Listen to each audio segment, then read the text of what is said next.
మనంతా చూస్తాను ఈ పొద్దు వాందన నాదని తెలియపోవాలా. ఏమైందమ్మా అట్టేసుకుంటుంది ఏమన్నా చూస్తావు. ఏం చెప్పమంటావు సి మన మళ్ళీ ఓట్లేస్తే వాడు భూపతి గారు సర్పంచ్ అయ్యాడే. ఊర్లో ఇన్ని సమస్యలు పెట్టుకొని ఇంట్లో చింతలేనట్టు కూర్చున్నాడు వాడు. అంతే మన తేలేపోతుంది భూపతి. రాలే భూపతి నీదో నాకు తేలిపోవాలి.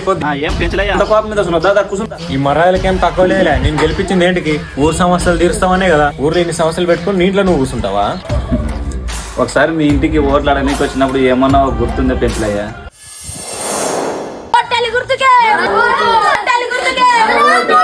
పెంచలయ్యా ఓ పెంచలయ్యా చెప్పు భూపతి.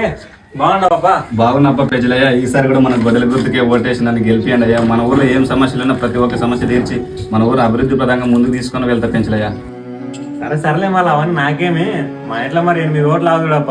నాకు ఒక కేజీ చికెన్, నాకేమన్నా సుక్క, డబ్బులు ఇస్తా. అది కాదు పెంచలయ్యా మన ఊరు అభివృద్ధి. నాకు అవన్నీ చెప్పద్దు భూపతి.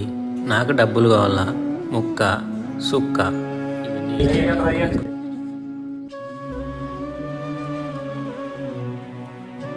మరి నీకే ఓటు. మనకేసు డబ్బా ఓటు.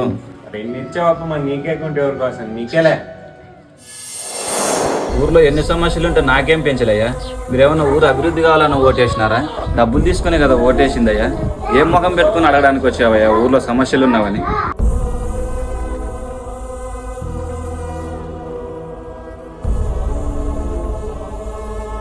నాయకుల్లోనే కాదు ప్రజల్లోనూ అవినీతి పరులు ఉంటారు. ఓటు అనేది నీ హక్కు. అది కేవలం 1000-2000 రూపాయలకు అమ్ముకునే వస్తువు కాదు. నీ 5 ఏండ్ల భవిష్యత్తును ఎన్నుకునేది. కులం, మతం, పేదవాడు, డబ్బున్నోడు అని చూసి ఓటు వేయకు. ఊరి భవిష్యత్తు మారుస్తాడనే నమ్మకం ఉంటేనే ఓటు వేయి.